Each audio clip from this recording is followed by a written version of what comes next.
What's up, friends? Welcome back to Rooted Wisconsin, where we are dedicated to authentically sharing the stories of the people who drive Wisconsin culture and make this a fantastic place to be. Start off our episode the same way we always do, thanking you. Thank you for liking, sharing, subscribing, watching, whatever it is, however you interact with us. We appreciate it. We make the content for you, and we appreciate you being out there, so thank you. Also, a shout out to our sponsor, Riverside Pizzeria. Make sure you go in there, get cheese out, and big news for the summer, you can now get Riverside Pizza for lunch. They're open for lunch now during at least the summer, and we'll see how long that lasts. So get it for lunch while you can. Maybe it'll be a full year-round thing. And also look for a Riverside Pizzeria coming to a town near you. I know they have some expansion plans in mind, and if you really want a Riverside Pizza, reach out and let them know. You never know what that might do. So big shout out to Riverside Pizza, and thank you to our friends at Discover Green Bay for our awesome studio space. Appreciate you all too. Now we got the thanks out of the way. Another fantastic episode on tap. We've got Andy Strand with us. Thanks for coming in, Andy. Yeah, you're welcome. I'm turning and looking because that was amazing. There's no teleprompter. There's no prompter. You just did that off the top of your head. That's nuts. Yeah, no prompter. I thought you were reading. I was like, is there a thing over there? Like you had some scrolling. Yeah, over exactly. The top of your shoulder. That was impressive. Yeah.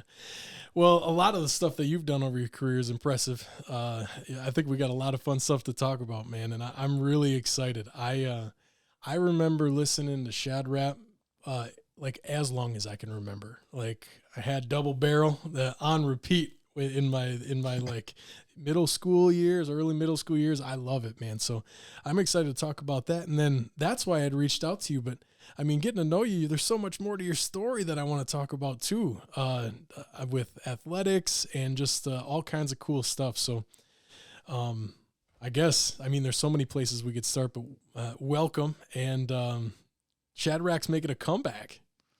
Yeah, so this is the 30th anniversary this year of our first album, and it's unbelievable. Like it seems.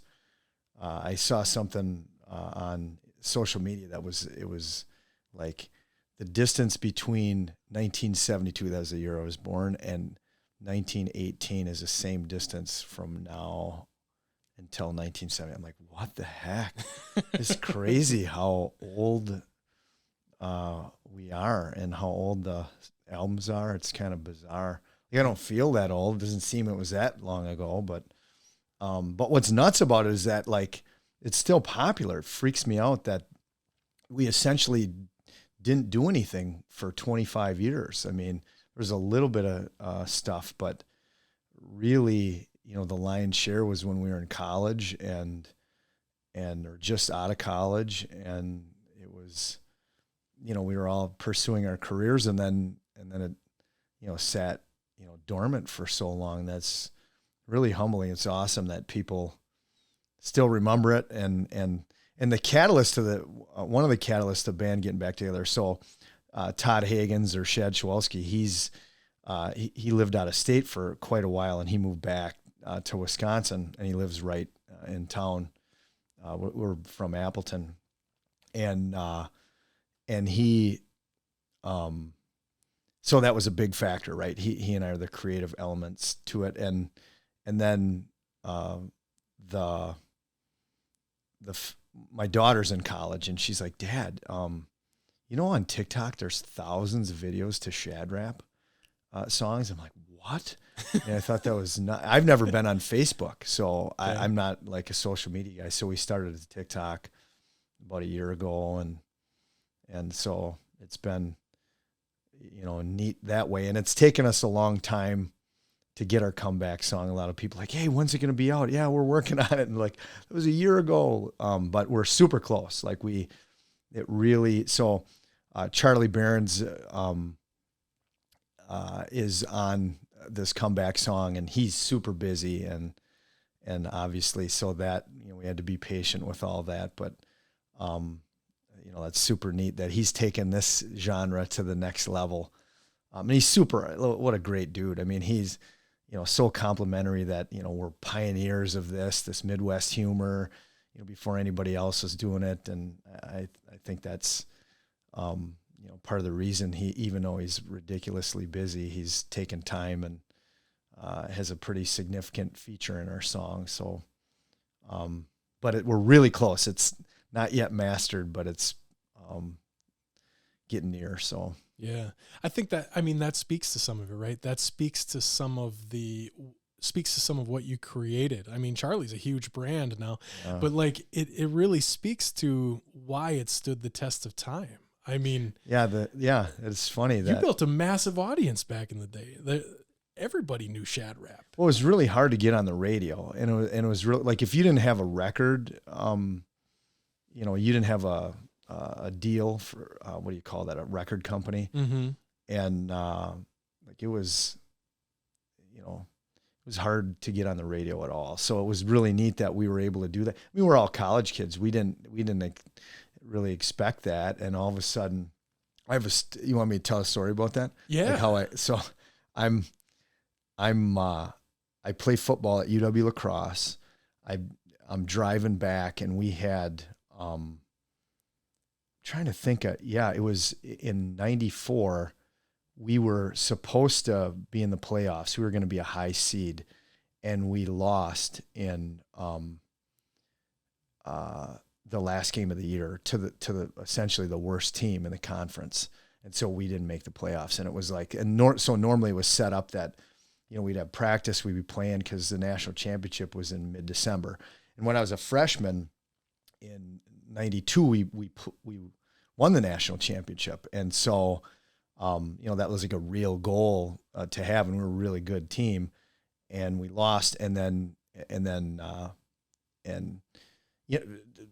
kind of offshoot story, we ended up winning it the next year because it was like a wake up call, like, hey, you got to do your best all the time, not just when you think you should do your best. And it was and everybody pulled together, and it was awesome. Anyways, but back to that year, I'm driving back, and I'm on 21, and I think I was near Watoma, and all of a sudden, shoot, there it is. Shoot. And so I'm like, I must have, cause I didn't have a real album yet. Like I didn't have like with the cover art and all that kind of stuff.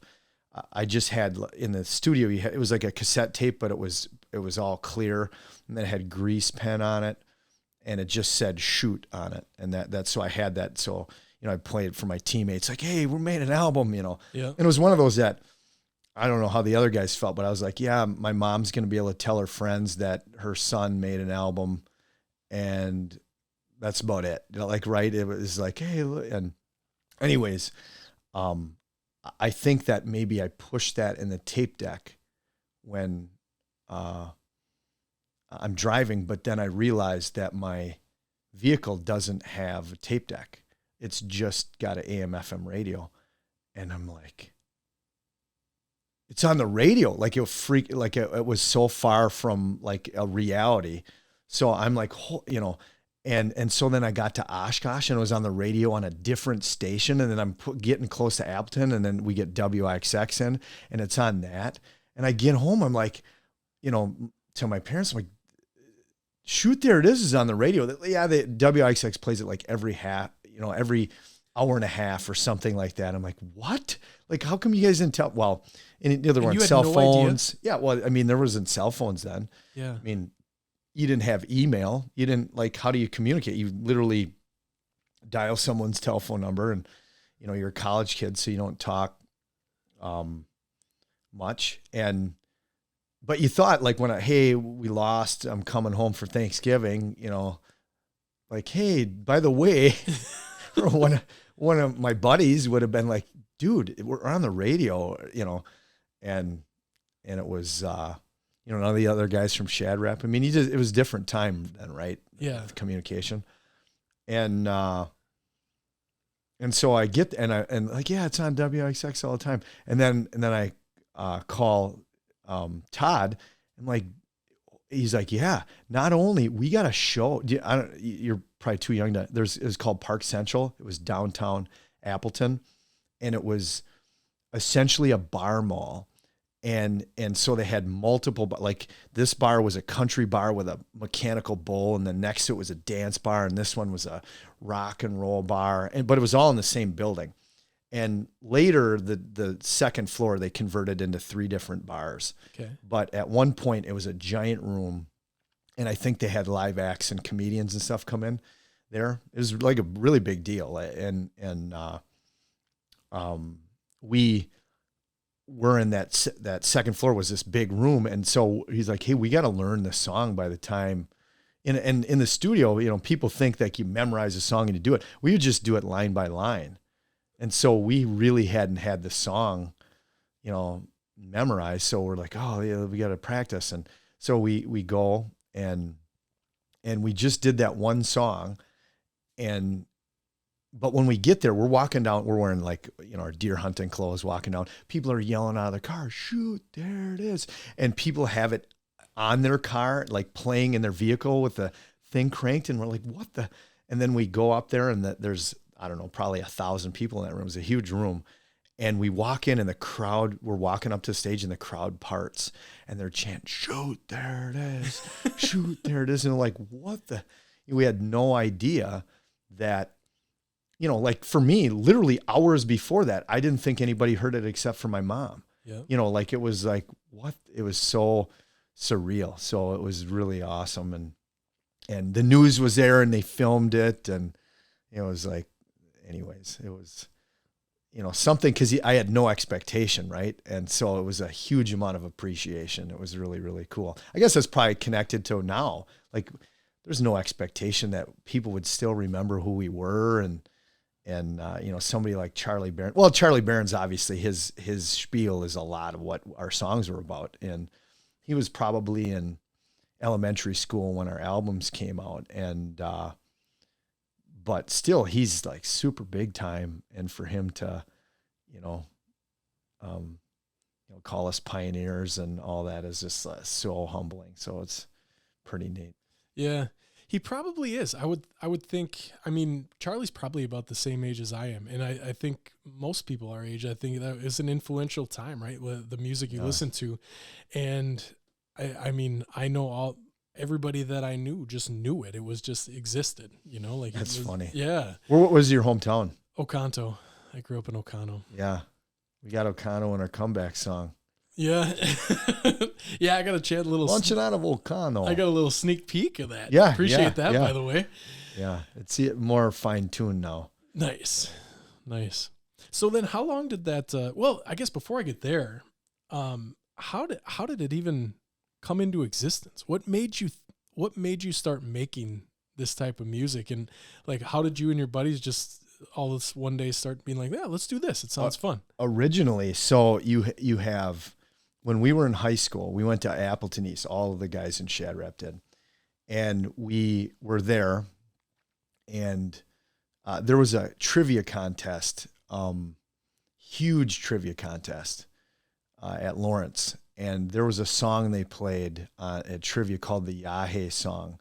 And it was, Yahé, Yahé, oh for cry, Yahé, Yahé for cry, I know. Criminy people, for gosh darn sakes, shoot, about drop trowel. And it had a tuba, and it was something they would play between breaks. And, you know, you have kids at Lawrence from all over the world, and they had a skit called How to Speak Out a Gamey, which was, you know, basically the Wisconsin accent, and it was hilarious. And so, because you don't even realize that you have an accent, right? You don't realize that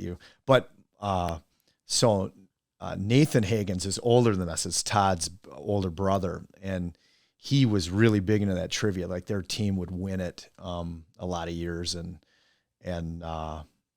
so there was a connection there. And then in high school, we had a radio show on WLFM, which was the one that did the trivia competition. It's 91.1 the Avenue it's now. The Avenue. Yeah. We had Steve March Torme on the show a few weeks ago. Yeah. And he, the guy with the real cool voice. Smooth, yeah. Yeah. And my wife listens to that show a bunch. And anyways, we had a radio show on Friday nights from 10 to midnight. And so between Todd and I, we have essentially every rap album from 1982 to 1989. Like, we have like super obscure. So we went to like Dope Jam 88, and, you know, it was us, and, you know, you'd be walking through and there'd be like another white guy and you're like, hey, how's it going? I mean, it was like thousands of people. I forgot if it was in the old Mecca or where it was at, but it was, you know, and in Appleton, like people think, oh yeah, rap. There was no rap in the Fox cities, like nothing, like not on the radio. Same thing with like people will like Metallica. I saw Metallica open for Ozzy at the Brown County Arena right down the road. Well, where it used to be. Mm-hmm. And it was like $7 and they opened up for Ozzy, and Master Puppets was their album. Hardly anybody knew who they were. Yeah. Like Master Puppets the songs on that album weren't played on WAPL until like the 90s. Okay. Like they were so heavy, but people think like, oh yeah, they've been playing. Hey, can you play Metallica? There was no way they were going to play. Okay. It was way too heavy. Well, rap was like that too. Rap wasn't on the radio at all in this area. And it wasn't again until the 90s that started happening. And, but we had that show for 2 hours. And so we played like real rap. Like we had super obscure stuff. It was awesome. I mean, but you know, there's probably, you know, our listening audience probably wasn't real big. But it was still a ton of fun for us. So we're high school kids, right? So you know, it was a great time. So that was a factor. And actually before that, we got a radio show, and I don't know if they're even connected, but these guys had a radio show at Lawrence, and they were playing rap, and we heard it, and we're like, oh my God, this is when we were like early high school. Sure. I don't think we could even drive yet. Like we rode our bikes over there. They wanted us to go in the studio. We were talking about beatboxing before. Yeah. And we came in and we beatboxed on their show, and it was like they were freaked out that some kids from Appleton were, you know, they were from, you know, New York or, you know, places where rap was big, and they thought it was pretty cool, and so then years later we got a radio show on there, and it was and then so then you go back to high school, and the Yahe song that I was talking about, we did for a talent competition, a lip sync competition, and won it with that. And so the Shad Rap thing, and then it used to be called Miss East contest, and the dudes would dress up like women and they would do a beauty competition. So I think one of our buddies won it, Matt Shinnebeck. He's a doctor now, and he was he was like, he played football in college. He played at Colgate, and so he was a jack dude for a high school kid. And you know, he looks like a East German shot put woman, and he's comes out, he's gonna juggle like a chainsaw and a bowling ball or whatever. You know, that was the kind of thing where they had their, you know, it's funny, right? And so for the intermission, when the judges are deciding or what they're changing costumes or whatever, Todd and I made beer as intermission. So we are like the shirt that I'm wearing in the yearbook picture of that is the shirt I'm wearing on the album of our first album. So it's set up so our police liaison knows that we're doing it. Like, and he comes under arrest. So we make beer and we're running out of. The funniest part was, so Todd's like, "Yeah, cripes, we don't have any onions. I knew we forgot something." He's like, "Oh," and he had a sponge in his hand that you couldn't see, and he took his arm, and he was wringing out his armpit, but he squeezed it. It was just gushed in the pitcher, and it was like there's onions in beer. But anyways, we made beer, and then the police liaison, arrests us because of underage drinking or whatever. But the whole conversation, we didn't do any music, but it was, "Oh yeah, how's you guys doing?" In Wisconsin accent. So that was a catalyst. But the biggest one was when, I went to UW La Crosse, and Charlie Posco went to UW Stevens Point, and Earl Crapp went to UW Whitewater, and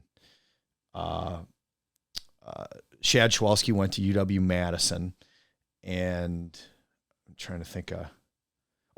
Pete Vandenboom went to UW Oshkosh. So we all like that's what's the miracle about this, right? We're all doing these, and we have different careers, and when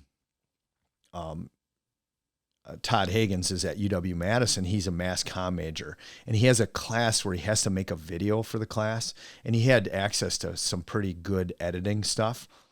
So the first song that Shad Rap song is Bear Boo Rap. And we made a video of that song. I mean, we weren't going to make an album like that. That song was like the catalyst to, hey, you should make an album. And Todd's older brother was an investment banker, and he was like, hey, you guys should make a whole album. And so we, but that video, without that video, I don't think that's even an idea. But he was in a fraternity, and he would do funny stuff at UW-Madison, like with that kind of the humor. And then he was made this video, and then it was like, oh, this is really funny. And then we then started getting together at like Thanksgiving or Christmas or in the summer, and started putting together songs. So and so that was Todd's major. And then it's interesting. So you have, and this I keep telling him, like, guy, you're like, he's real. So we got one of our buddies. So Pete Vandenboom his name is Mike McGill. So he's an actor, and he's like made a living as an actor in LA. And he's actually not like, in Shad Rapper's Delight, he would have been one of the guys in it, but he was in Bosnia. He was in the army. Okay. And he went to Oshkosh, and then when he graduated, he went out to LA. And he and Eric Nelson is Earl Crapp. Eric Nelson was, he's an agent. And so they're both very successful with what they've done out there. And so they're chasing their career, right? So, and then Nathan Higgins was an investment banker, but then he went and got his PhD, and he was a professor at University of Minnesota Twin Cities for a while. And now he's like you talk about podcast, like he has his own podcast, and he's like a world expert on fossil fuel consumption and so on. So he's been like all over the world, like BBC has him on as an expert and so on. And so he went to East, but he's like 6 years older than we are. And then Charlie Polsko went, I think he might've transferred actually from Point, but he got his degree. But he ended up where he was the engineer and producer. Mm-hmm. And so that's what he did for a living, and ran a studio for a long time, but he's passed away since then. And then Shad Shawalski, who Todd Higgins is like the guys that went out to LA and made a living. No disrespect to those other, but Todd is like another level funny, like Charlie Berens, like he's the real deal. But he tried doing it for a while and couldn't get his foot in the door. And then his brother, the investment banker, he started working with him. Sure. So he did that for a really long time. And then he's since semi-retired from that. And now that's why we have time. Good thing this is a podcast and not a.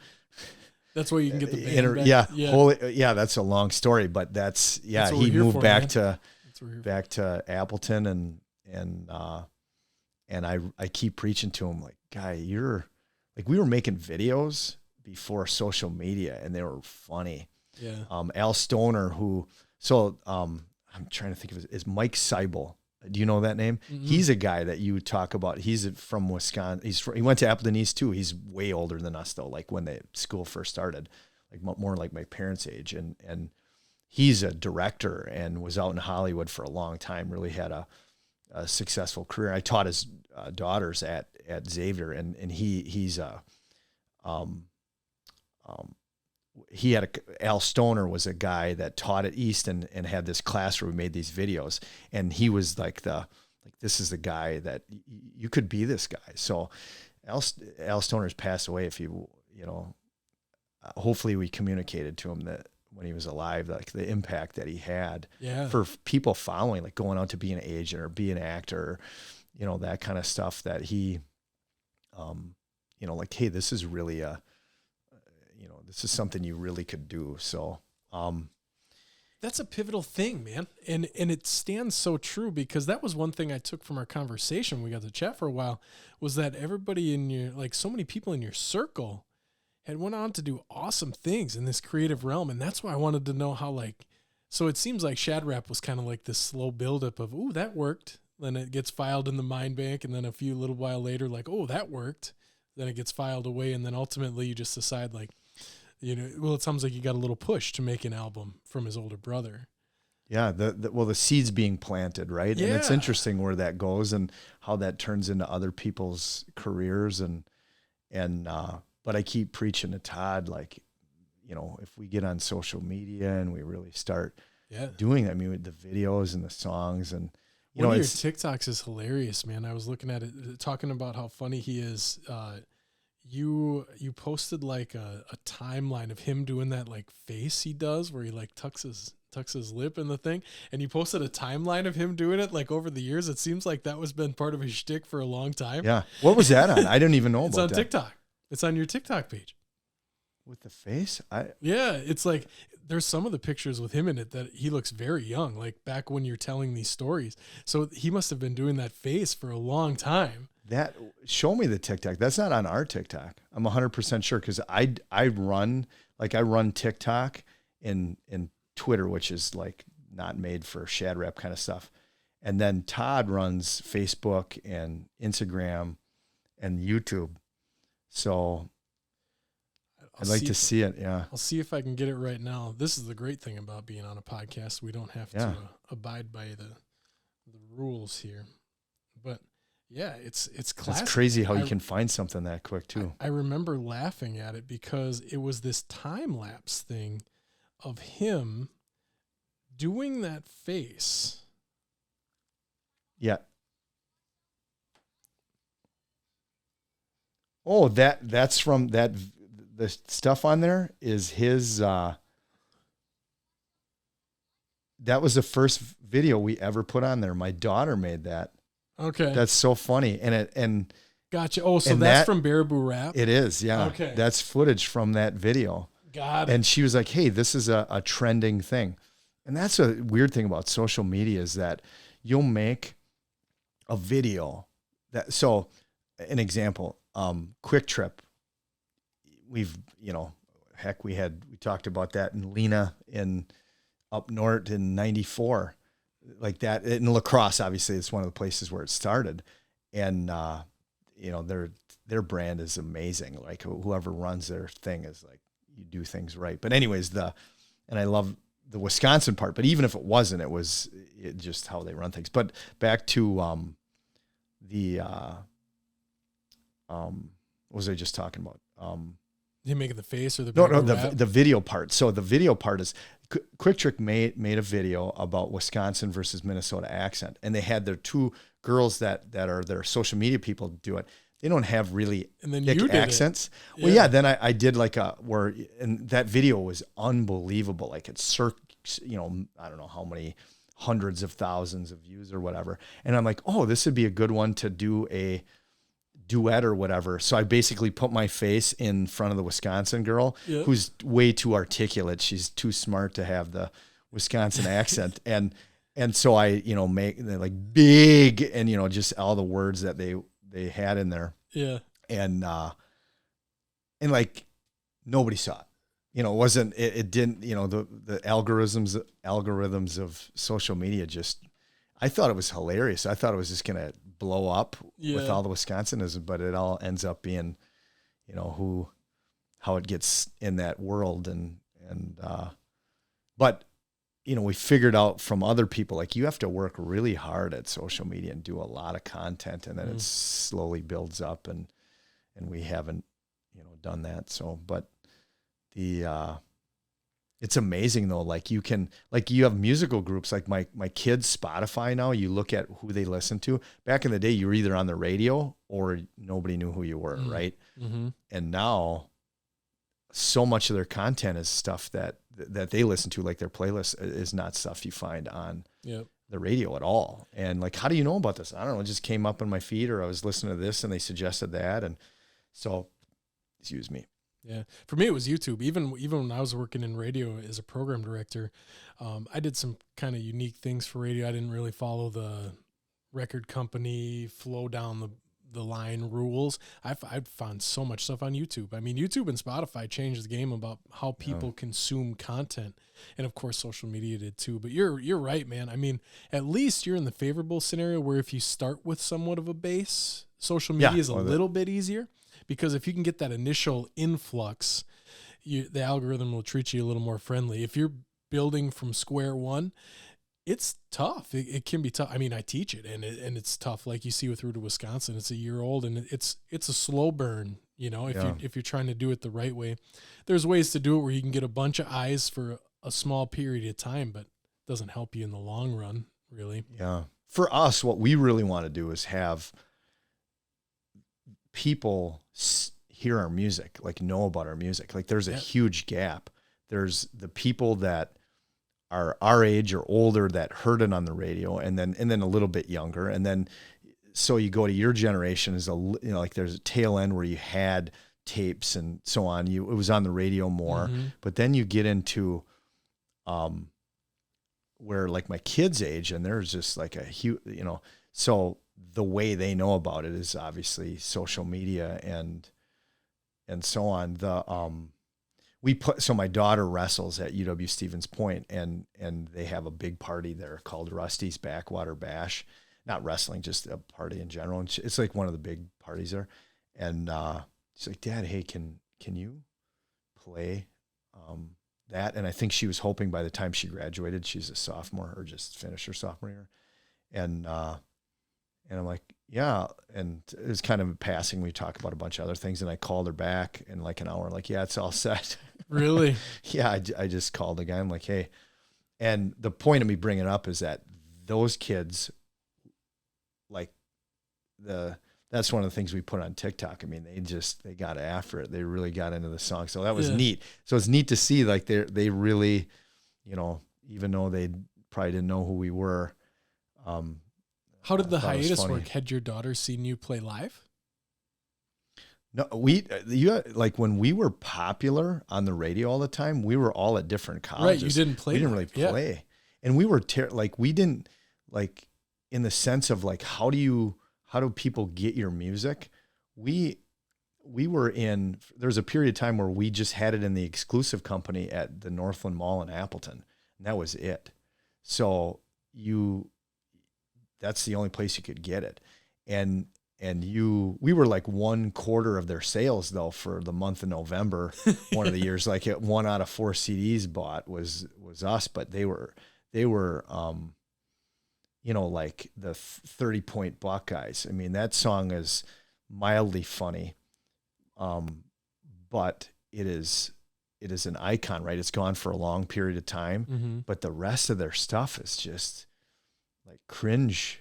I don't think I know anything else. Yeah, listen to it, and it's just like I get red cheeked. Every song we made like this is gonna be like we're gonna try to make every song good, but they did a great job of getting it everywhere, like every gas station and so on. So they probably made a bunch of money off of that song. And the thing they did well with that song is it's slow.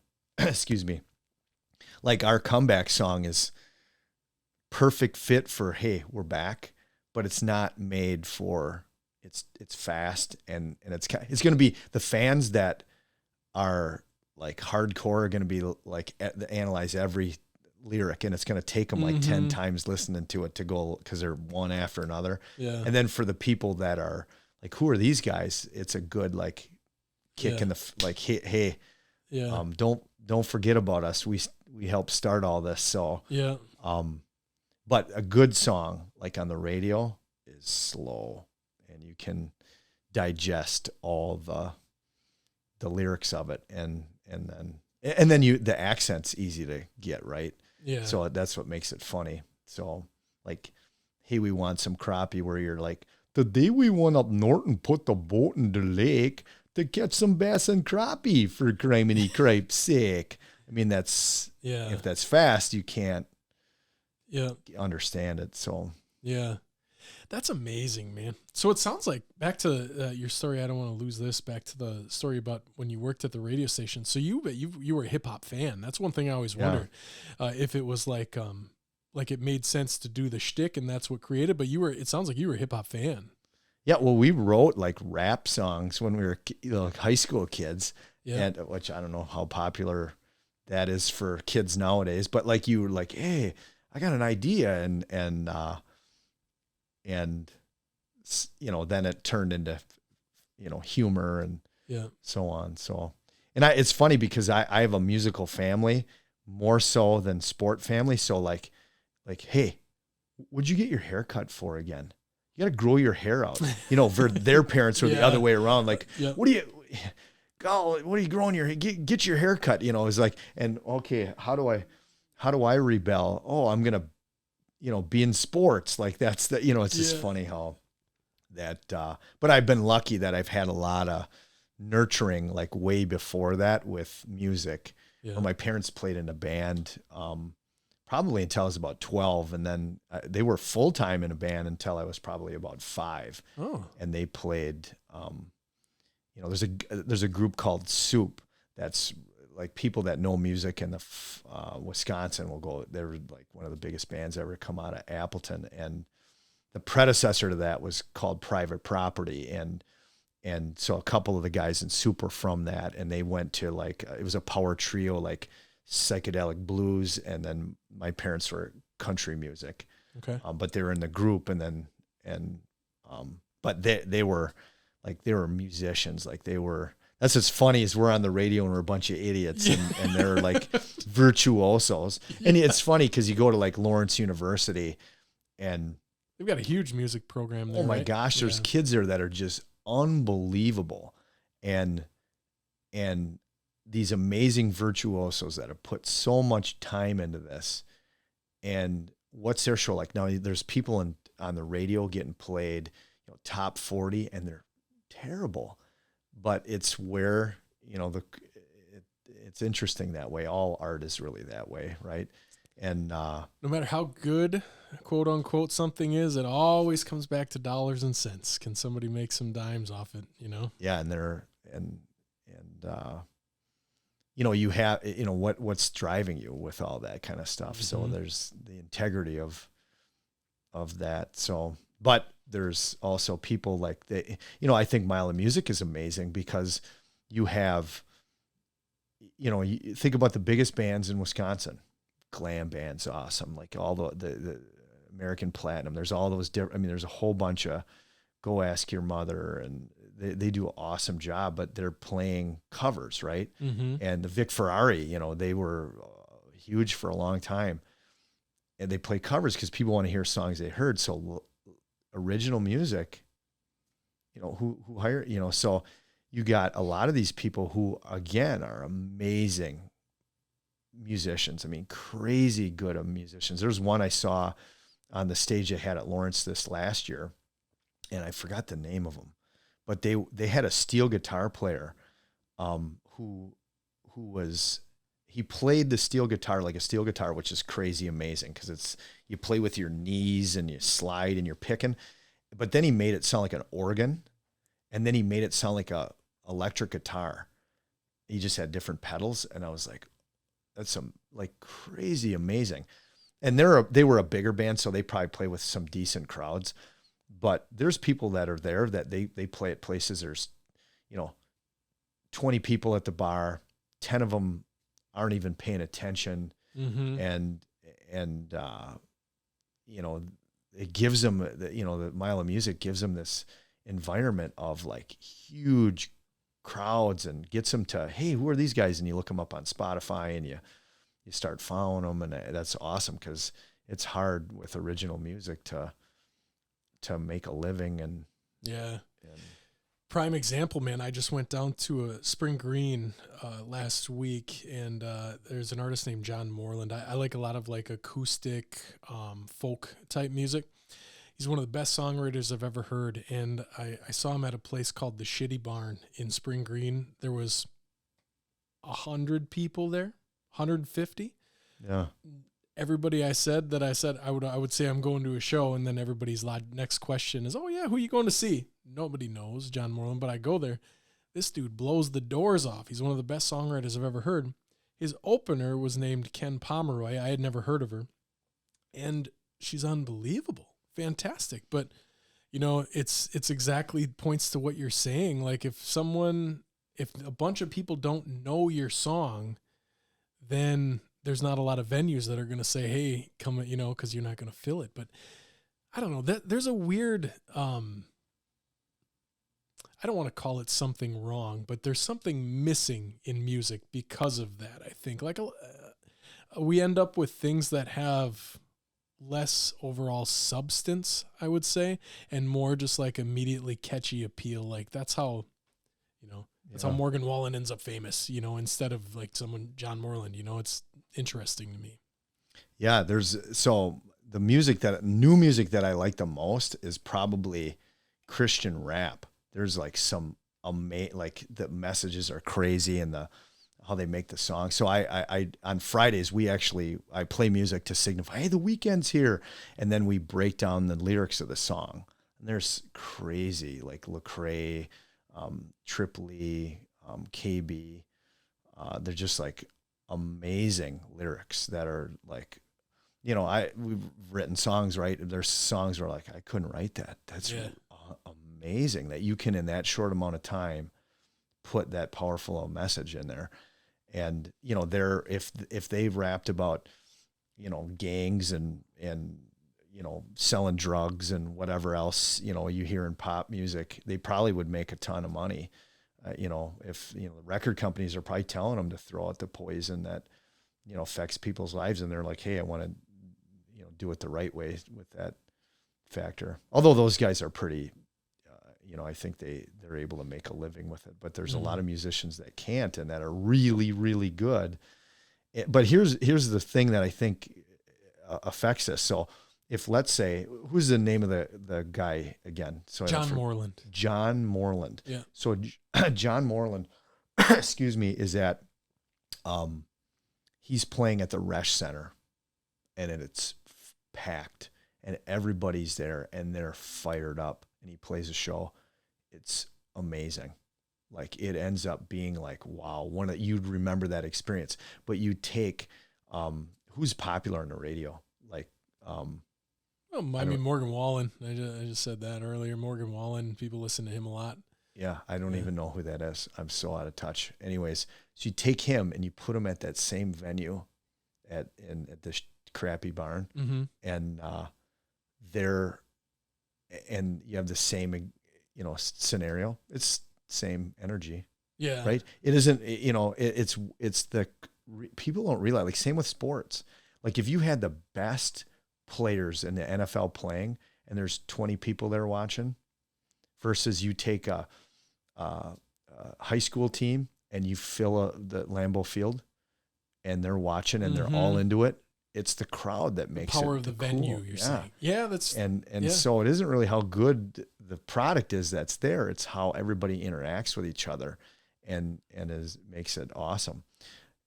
We were playing. We last year we did these Thursdays where we, in Appleton they have Hyde Music concert series. So I think we did 7 of them, and you'd have like I brought up the glam band. So they play. And then they have a break, and then that 15-minute break, we do a couple songs, and there were weeks like the glam band week was out because the crowd's like, they love, they got a big following. And then there's another week where, maybe the weather wasn't as good or the band wasn't as popular or something else was going on, and we did better. But the reaction wasn't because it was crowd, it's how many people, how into it, and so that has a big impact on that, where people don't realize that you are truly, as an audience member, like, you're the it factor. Oh, with for sure. whether it's amazing or not amazing. If there's a ton of you and you're all into it, it makes the show amazing. And if you're not, you know, you're, Mm-hmm. you know, it's a different animal. So Yeah. All I can think of when I think of that concept is I'm a big Tom Petty fan. And I saw Tom Petty probably like 6 times, and I've never been to a show where it's always like every single song's just like a 10,000 person sing along, you know, like every person sings every single word of every song. yeah, And is just pumped up to be there. I get what you mean, man. And there's a lot of truth in that about the venue speaking things into existence for sure. yeah, they're so excited. Yeah. So we were at Summerfest, my wife and I, and we're watching the Stray Cats.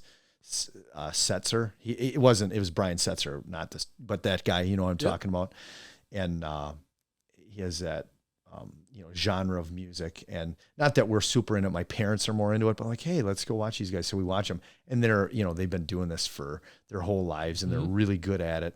But we can hear music in the background, and it's just like overpowering. I'm like, geez, they didn't organize this very well. You shouldn't hear other venues at, so this must be like a really big group or something. So the show gets done, and it was 50% of the seating was full at this. I mean, there was a significant amount of people, but not like, it wasn't packed, and people weren't super into it.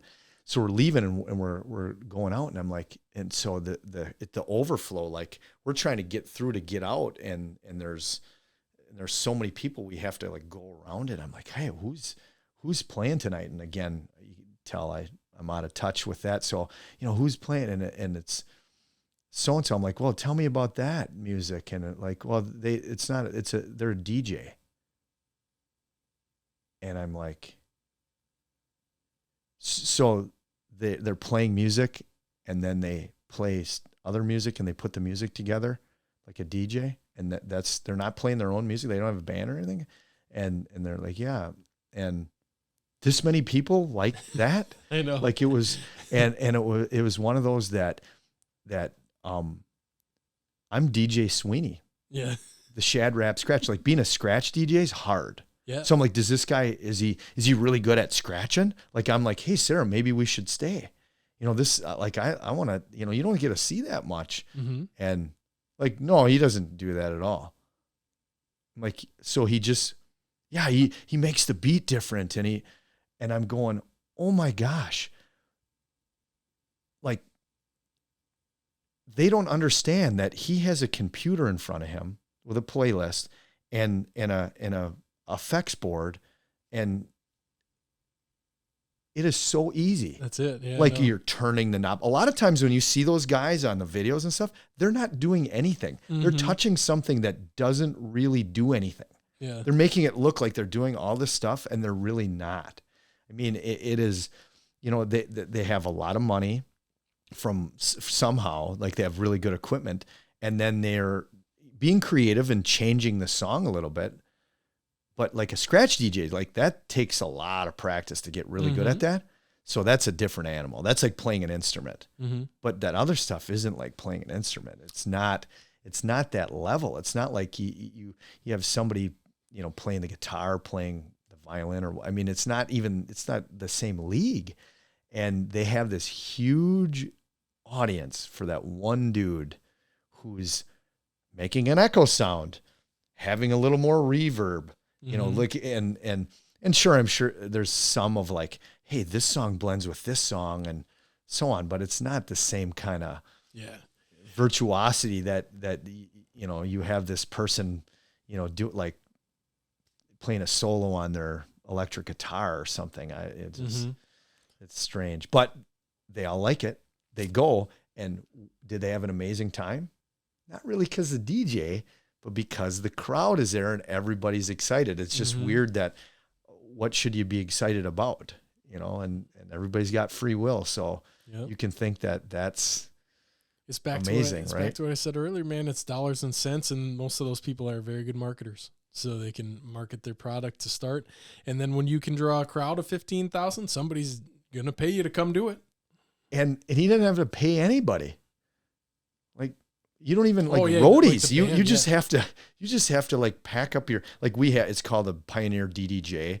It's like 2 turntables, and it's amazing. Whoever created so instead of you literally having an album, you can have any song ever, any sound ever. I could take your, podcast and I could scratch with it. It's amazing. It reacts just like a real album. But that is, you put it in a, it's like a guitar, and you plug it in, and, if they bring their own sound system and light system, that's different. They'll have to invest a lot into that, but it's, you're paying a 7-piece band, and all these other people. So those guys must make tons of money. Yeah. With that, and good for them. I mean, they're entertaining people, but you can't compare them to, it's a different animal for sure. This person that, is this virtuoso on piano or what, I don't know, whatever.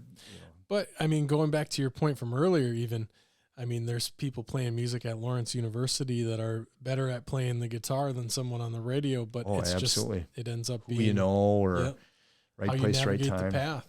Yeah. Speaking of that, you were talking about sports earlier, and I want to change the subject a little bit because that's been a big part of your life too. Like, football's been a huge part of your life. From lacrosse, you talked about that a little bit, but then I know you coached for a long time. Like, where does your journey go outside of Shad Rap after lacrosse, playing there? Yeah. So you have like everybody's going their pathway, right? The actor and like you're taking my mentality was, I'm going to be a college football coach. And so I go to UW lacrosse and get a second chance. I'm a very poor student in high school. I really shouldn't be in college. And I get this second chance, and Roger Herring, the stadium is named after him. He's considered in the top 100 best college football coaches of all time, which is crazy because he's a Division III, right? Everybody, again, it's like, oh, your level's higher, so you're better, kind of thing. And it's where he's respected that way. And all this stuff about like culture and, all this stuff that people are preaching now, he had figured that out like back then. It was an amazing time to be there. And so I get this second chance. He's like, do your best at everything. And all right. So I started, I tried hard academically for the first time in my life. And I made the dean's list. And it was one that, like, I graduated with I think a 2.3 cumulative. So I never flunked a class, and I didn't get a lot of D's, but I had a lot of C's, and just, anyways, that was the worst grade point I had all through college. I ended up with a 3/4 scholarship 1 year and a full scholarship 2 years. And it was like, that was such a fork in the road. And so, like what I teach in my class, we have 2 rules: be a good person and do your best. I'd figured out the be a good person part from growing up and fork in the road there. I'm in first grade, and I've gotten in so many fights that I have to eat lunch with Mr. Primo, our principal, and he handled that really well. Cause at that point, he could have been like, you're a bad kid. And I would have been like, yep. And I would have went this way. And he handled it in a way that I was like, you're a good kid, but like kind of gave you a growth mindset and you're a good kid, but you got to learn to control your temper. Right. And so I learned to do that. And I had, parents that were, old school, strict on that stuff. So I was, I was a teenage boy, but I was a good person in general, but I hadn't figured out the do your best part. So go and started doing my best academically. And it was like, what the heck? Like, what a different world this is. And then I got in, I'm like, I want to be an educator like this. If I got one kid who looks at me like I look at Roger Herring in my career, it'll be worth it. Like, and so then I'm like, okay, I'm going to go college football. And I'm done playing at lacrosse. I haven't graduated yet, so I'm coaching, and then, well, speaking of that, so across the street is Gutekunst. Gutekunst is the GM, obviously, with Packers. He and I were very similar. Careers were ended with injuries, and we started coaching. And so when you, like, for defense, he coached linebackers with Coach Chris, who was like in his 70s and was there for a ton of years. He actually took over as head coach when our head coach had a heart attack in 92 and we won the national championship. He's an amazing guy. Anyways, Brian was his right-hand man, and he signaled in the stuff. I was in the booth for the defense. So our offense coordinator was in the booth for the offense, and I was in the booth for the defense. And so I would relay information down from the defense. So we had a lot of responsibility. So we were co-head coaches on the JV team, and you know, we're still undergrad students, but we're coaching the JV team and traveling, and so on. So we got a lot of responsibility at a young age, and he went then to the Chiefs for a year, and then he's been with the Packers ever since. And so I'm doing my student teaching now, and I'm doing it at Pulaski High School. The valedictorian, if you will, got a teaching position that was a paid position. So I was an intern teacher, and I got paid to teach at Pulaski, which was like, if you would have said I would have been like, I graduated highest honors, people in the high school, people would have laughed probably. I mean, it was just it was such a short amount of time. Like, there was such an epiphany with Coach Herring. And so then I was coaching football at St. Norbert. So I'm coaching college football, and I'm getting paid as a teacher, and I'm technically an undergrad student. Like, you know, how crazy is that? You know, usually student teaching, you go for PE, or you're elementary for a certain amount of time, middle school for a certain amount of time, high school for a certain amount of time, because you have to put time into each of them, and you watch people teach, and then you get to teach a little bit, and so on. I was just a high school teacher for my whole time, and I got paid for it. And great experience there. And at St. Norbert, I coached there for a couple years, and then I coached at Bowling Green, which is Division I FBS school, and I didn't know anybody, right? I just, you know, was lucky to get my foot in the door. And our first game was against Missouri in the SEC, and then we played Penn State, and it was Paterno's 300th win. And it was, you know, I have a crazy Joe Paterno story if we need time later. That's like, anyways. So I'm in this situation that I'm like, I'm a Division III player, and put in quotes because I wasn't a very good player. But I end up, you know, getting my foot in the door at Division I. And all those guys I coach with are now millionaires. They're in the NFL major college. And it was one of those that, why did I start doing this? Did I do this to be famous and make a lot of money, or did I do it to make a difference? My wife really missed Wisconsin. And so we decided, I'm going to come back to Wisconsin, and should I coach college though at, like, you know, one of the WEAC schools, or, and so I tried high school and was a head high school coach for a bunch of years. But then the irony is I'm making a difference in everyone else's kids' lives, and my kids don't even know who I am.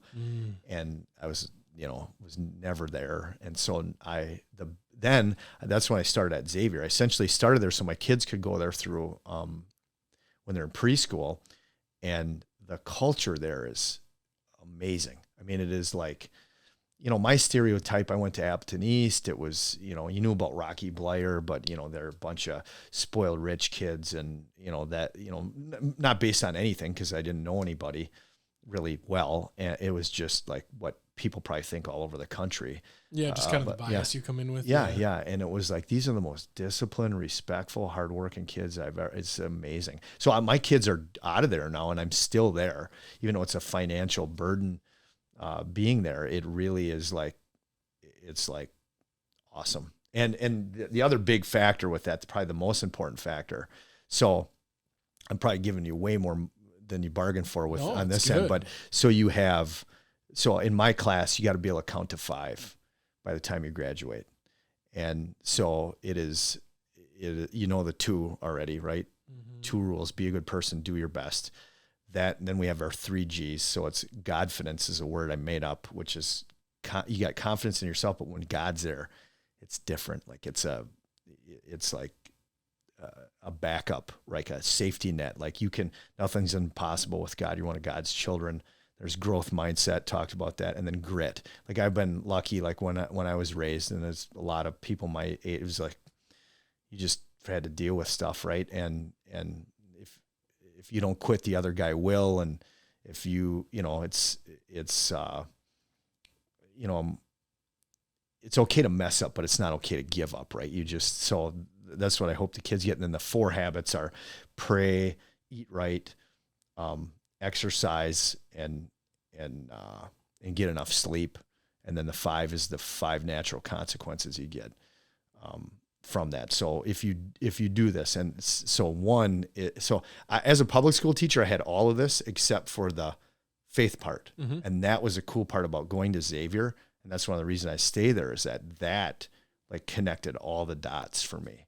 So the number 1 is the Notre Dame play like a champion today sign. They mm-hmm. hit it as they go out. Mm-hmm. So we have in our weight room real big, honor God today. So that is the one goal every day, honor God today.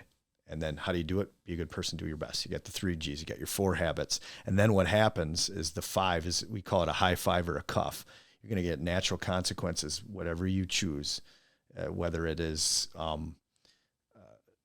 today or your life or, the week or whatever. But the 5 natural consequences you get are have fun, get better, earn respect, less regrets, eventual success. So if you're a good person and you do your best, you're going to have fun. You're going to get better at stuff. You're going to earn respect. You have less regrets.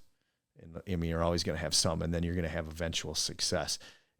I think about like my life, like what I was talking about, how I was way down here academically and then I'm up here. Mm-hmm. Like the cool part about college was I had fun. High school, I cheated myself because I worked hard at getting out of work, and then getting better. I got way better than I thought or anybody thought I would do at any of that stuff. Earn respect. Like I get this job, I get, like all these different doors open. The regrets that I have from high school, like I really preach to our kids about, I worked 20, 30 hours a week when I was in high school. And, you're only a kid one time, like go and join as many clubs and groups and teams that you can be on and just go be a kid. And then eventual success is like, keep plugging away and it'll all work out, like the social media, right? You just keep grinding and it all, mm-hmm. But it's also eventual success is get to heaven, right? That's your ultimate goal. And so that's the count to 5 factor. Now you also have a choice, like you're not being a good person or you're not doing your best. It's not fun. Mm-hmm. You don't get better at stuff. You lose respect. You're going to have a bunch of regrets and you're not going to be successful in the long run. You got free will, you to pick. So that is, an offshoot of what we were talking about. But that's how like Roger Herring and all these other, the people at Xavier have had an impact in my life that really has connected a lot of dots. So I feel very lucky for that. Yeah. When you can, anytime you can align your output with personal passion and mission, life is much better. There's a contentness that comes with that that's hard to find in other ways. I kind of cling on to your persistence thing there a little bit. I was a career advisor for quite a while, and that was the main thing that I saw. Like, everybody be like, how can I change my resume? What do I have to do different? How do I network differently? How do I do this? And really, it was just that the people who had gotten what they were looking for persisted longer than the other ones did. It's like, there's nothing misspelled on your resume. You know your interview answers, but it's just like, maybe that one wasn't the one. It's the next one. Yeah. That's amazing, man. So how long were you at Bowling Green then? 2 years. 2 years. Yeah. And then it was back to Wisconsin. Yeah. Okay. And then, so, that is a central piece of your life. And I remember you telling me your son went to then play college football. He plays college football right now, right? Yeah. Okay. It was cool. Holy Thursday, the Bears and the Vikings worked him out and a couple of his teammates. And nice. That is like they know who he is. Like, how cool is that? Yeah. So is that him? This is it, his last year or so. Do you get to catch most of the games, all the games? We're going to do everything we can to get to all of them because Nice. this is it. That's it. Yeah. Yeah. And Is that him in the TikTok diving in and catching that snapping turtle? Yeah. Taking the snapping turtle out of the water. There's one where he catches a beaver. That's I saw the beaver crazy. one. Yeah. Mack truck. Yeah. He's yeah. That's awesome, man.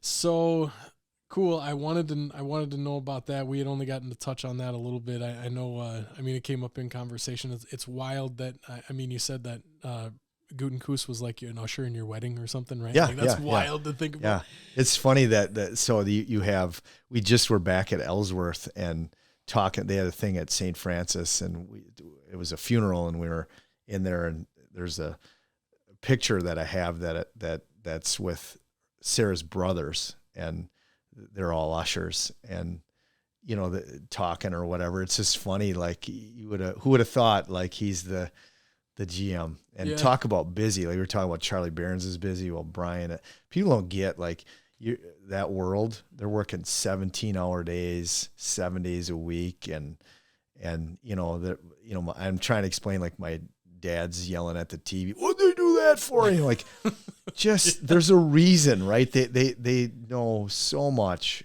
that, that's their lives.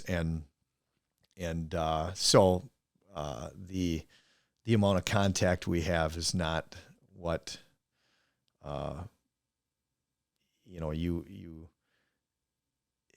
it's the reality of like what it once was. Yeah. Well, and it's one of those that you don't feel bad, right?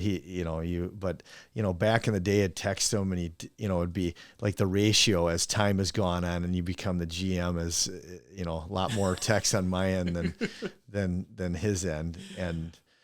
And I haven't seen him actually for a couple of years. We went to a game together and talked a bunch, and it's cool because it's just like old times, right? But that he's in a crazy world, different world, man, for sure. And he has an amazing social IQ, and is just.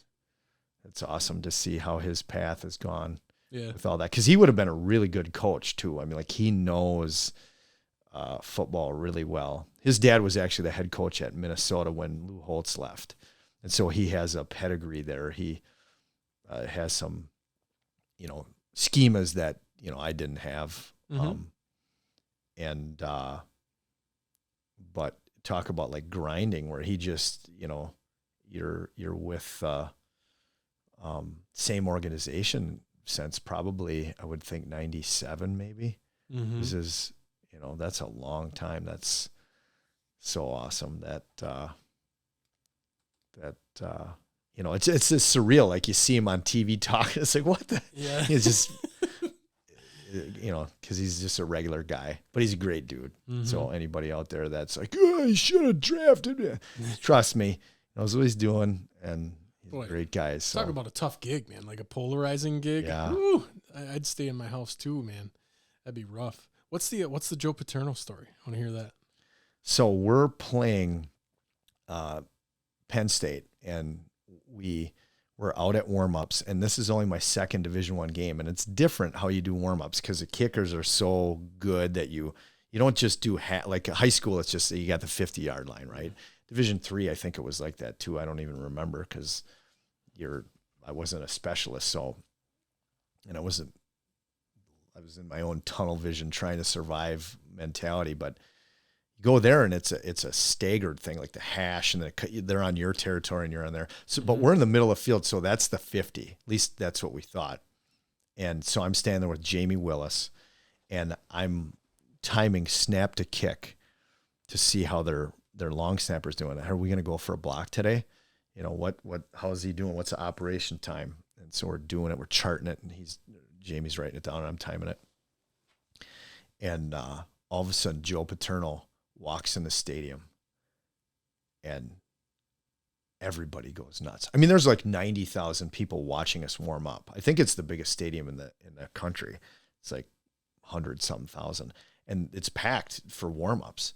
and he walks in, and normally you don't notice when a head coach walks in, and he's walking, and he's going past the student sections, and they're doing this bow thing they must do every game or whatever as he walks by, and he walks down the sidelines. He doesn't talk to anybody, waves at the student section. He gets to the 50 and he starts walking out on the 50. And we're like, okay. And again, he doesn't talk to anybody, and we keep doing our stuff. And then we're like, hey, you know Joe Paterno? No. Like, he's coming right at us, so we keep going. And like, think we're in the wrong spot? Like, are we going to get yelled at in front of 90,000 people because we're in the wrong place? Like, no, this is what we did last week at Missouri. And so, and then he's like for sure walking up, and he comes up and, you know, hey, nice to meet you. I'm Joe Paterno. And, like, you know, kid. And, you know, for people that are younger, they probably don't realize like what a big deal he was. He was like Nick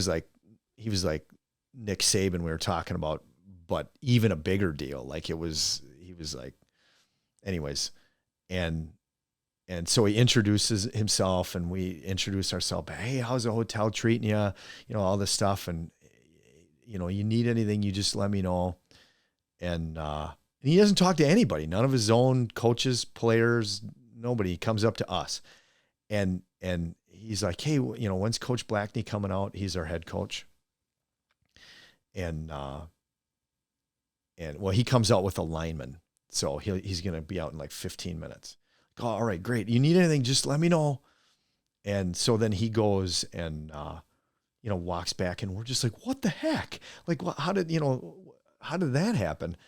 And we're sitting, and we go through the game, and all of a sudden the light bulb goes on after the game, and we're flying back on the airplane. Like, Jamie, you know why he walked up to us?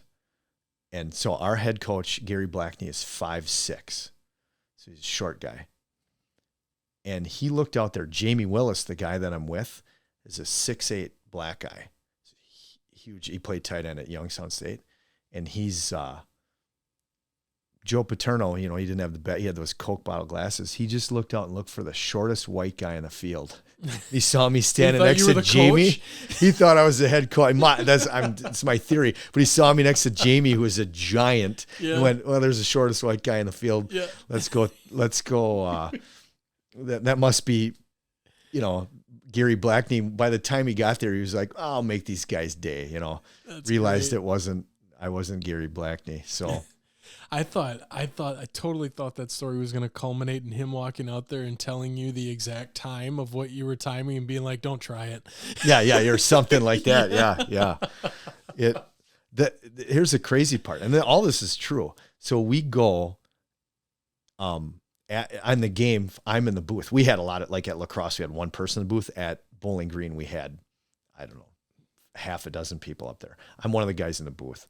And you have to take this big elevator and like you're on top of the field. And people understand how like huge those stadiums are and those top booths up there. So we're up there and I always got nervous pees. Like I got to pee like a racehorse. Like seriously, I'm like, and so I got to go to the bathroom. Like, and you have to get. So I'm looking around, and this guy's like, hey, you know, what are you doing? He's a Penn State guy, because there's like luxury boxes up there or something. I'm like, sir, I need to use the bathroom. He's like, you get in the elevator, you go down to floor number whatever, and you know, it's on the right side. Or I'm like, oh, thank you. And this little lady grabs my arm, and she goes, no, just come here. Here, it's like the chancellor's bathroom or something. And she lets me go in there. And so I go to the bathroom, and I come out, and she's waiting. She's like, I didn't introduce myself. I'm sorry. It's so rude of me. I'm Sue Paterno, or whatever first name is. I'm making that. I think that's what it was. But it was like, oh my gosh, nobody's going to believe this. Joe Paterno and his wife, I meet both of them in one day. Like, what are the crazy odds? Yeah. And she of course she goes out of her way to be extremely nice to you and be like, no, use this bathroom. Yeah, she was, and it was so genuine. She just saw a guy in need that she probably just didn't want me to pee on the floor, but it was like, I think sincerely she was like, and he was that good of a person. And it was one of those, like, you like, how right place, right time, right? Just what a weird deal, especially, and then that ended up being Joe Paterno's 300. It was on ESPN because it was his 300th win. They beat us like 33-3 or something. And they were so, like, all their fans were so nice. Like, we're leaving and stuff, and they could have been like, hey, thanks for coming here. And, way to play hard. Like, the people, like, you're leaving the tunnel and stuff. They were like super, like, what they were like, they weren't mocking us. They were like really, really nice, versus, they could have been just jerks about it. So interesting. Anyways. Yeah. They were really good back then. Man. So then back to Wisconsin, you've been strength and conditioning coach there for quite a while. It seems like, teaching PE. And then, I'm drawing a blank on his name. What's your partner's name that moved back? Todd Hagens. Todd. Yeah. So Todd. Shad Schwalski. Yeah. That's what I wanted to say, Shad, but I wanted to go his real name. So Todd moves back, and now the proximity makes it that it makes sense to make some music again. Yeah. Okay. And having, like, empty nest, right? That's a factor. Yeah.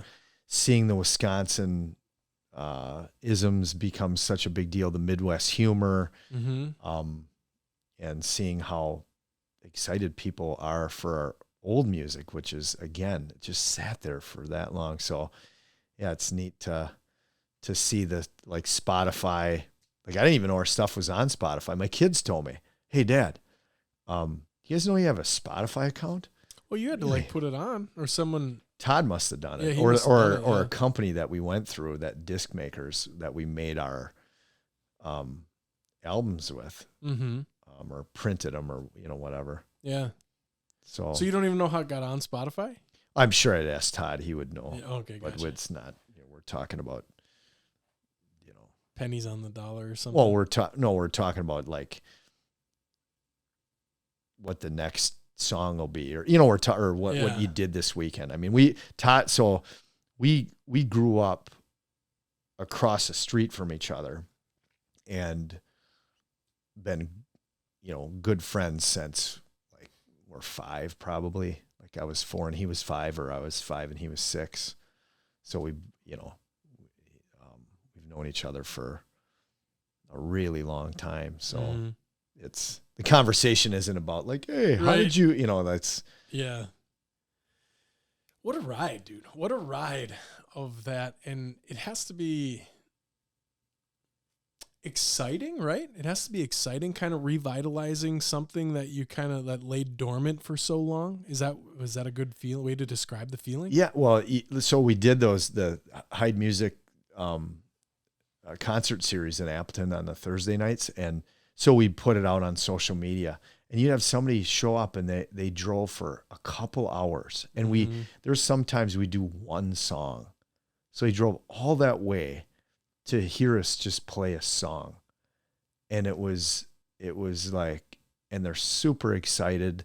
There's one family, the little kids had Shad Rap shirts. I have no idea where they got them, because we hadn't made any gear yet. We have gear now at the Real Shot in Appleton, hats and shirts and sweatshirts and stuff. But at that time, we didn't have anything like that. And they must have made them themselves. And they're like a toddler's wearing a shirt that says 5 pounds, 1 ounce. That's a line in one of our songs. And another one with a logo. And, like, that's so cool that, like, we were talking about the glam band before. They're one of their guys, D Flat, is their keyboard guy. They all have stage names like Shad Rap does. And he, after one of the shows, they must have been off that day, and he came to watch the deal. He's like, hey, can I get my picture taken with you guys? And so he does. And then he says, yeah, I'm from the glam band. Well, they're, super popular and have been for a long time. And so that's, like, so cool to have guys like that. Some of the other guys that we did too, like, yeah, I got your CD in, 1995, or tape or whatever it was. So, yeah, that's awesome, man. And then I guess one kind of last thing that's on my mind, what was it like if you didn't used to play live too much? What was it like starting to play your music live? That had to be a transition or like. Well, I'm used to, like, I was a commencement speaker and I talk in front of, like today, each of our groups, I'm, saying what we're doing and so on. So it's not, for me, I'm comfortable talking in front of people. It's not a big deal.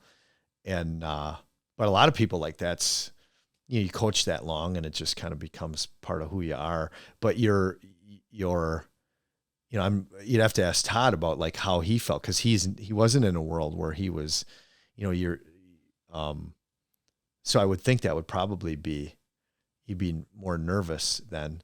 But for me, it was like, like, what are the lyrics of the song? Like there's literally fans that know our music better than we do, 'cause they've listened to it more. And again, we don't memorize it in the studio. So, so really we had to practice a lot, like to go through, the different, especially like some of our songs are, back and forth. And, and, and we,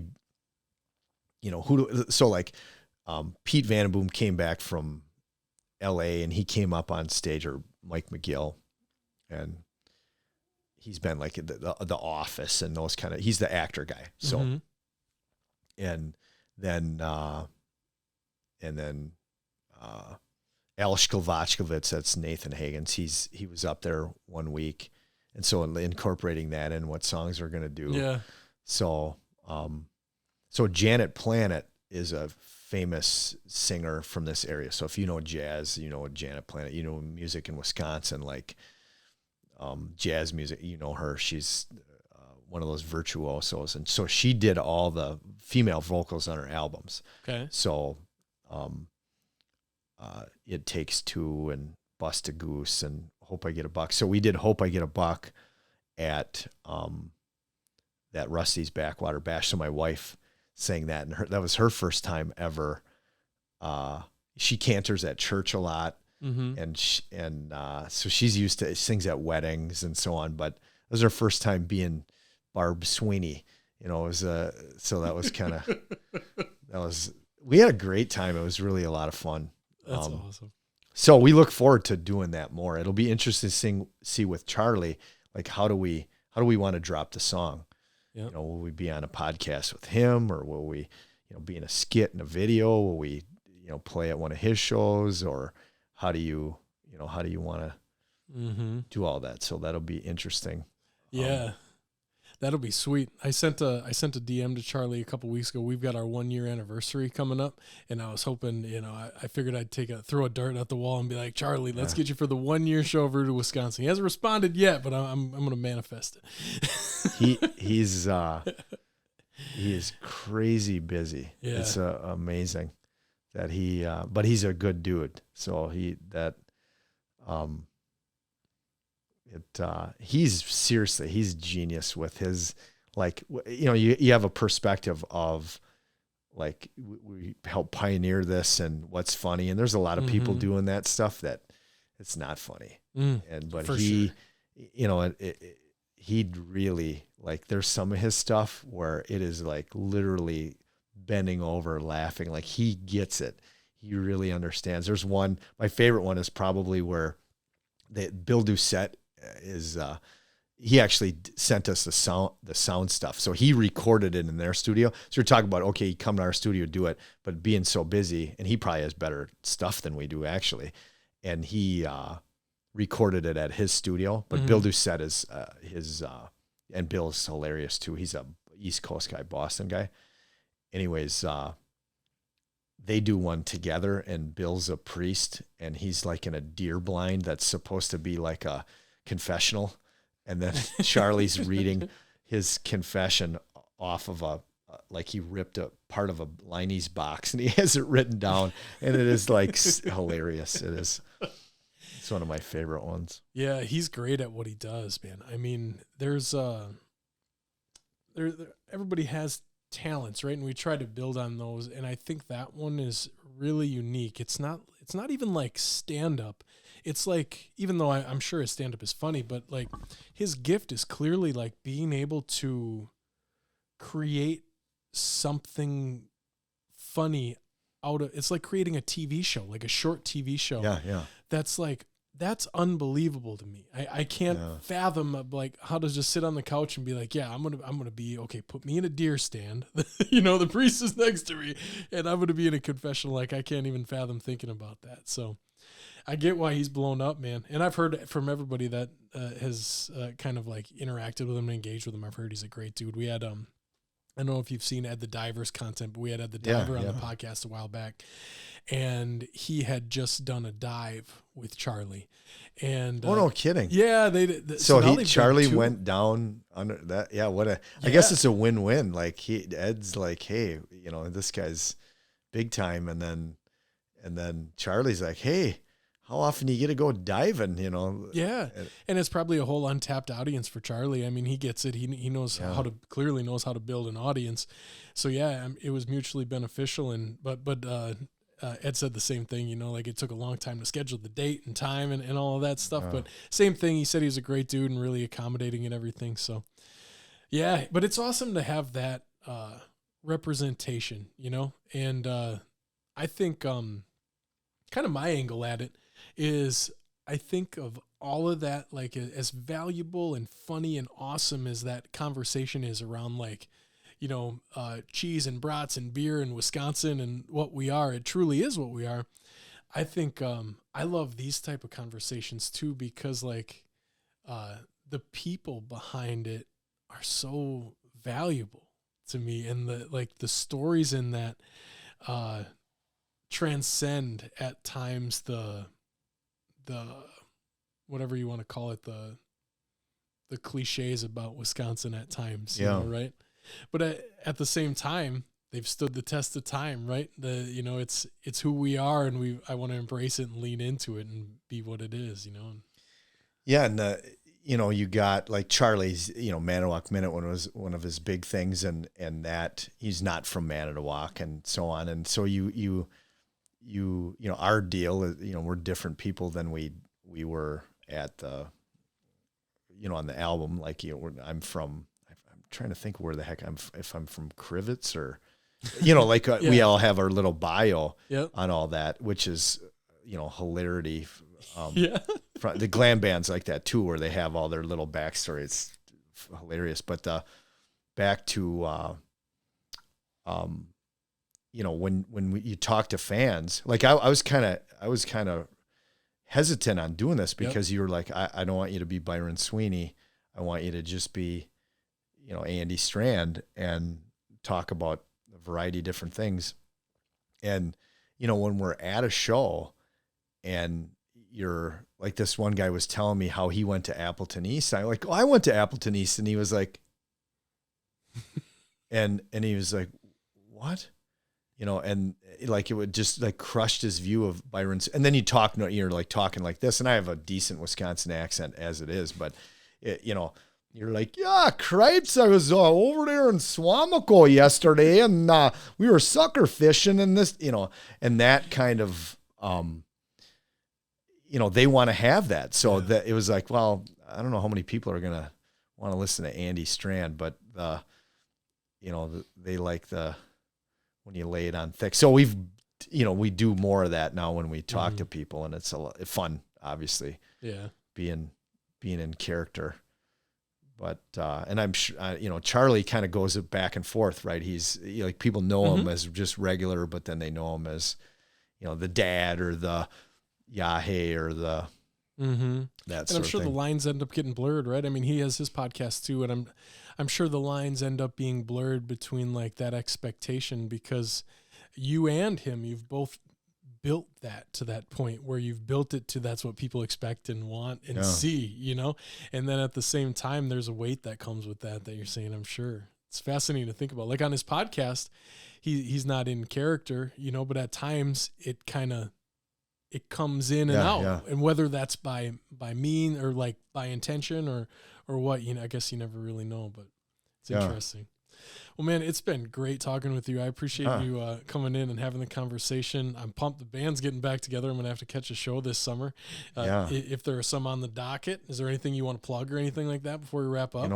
Really the big thing is the drop in the song, like, spreading the word about that. That's we haven't done anything for a long time, so we're excited about. We're being probably a little bit too much, but we have a bunch of songs lined up after. Okay. So can you let the name out of the bag? What's the name of the song? That's a good question. I don't know. I don't think we publicly have said it. Okay. Straight Outta Sconsin. Straight Outta Sconsin. Yeah. Dig yeah. it.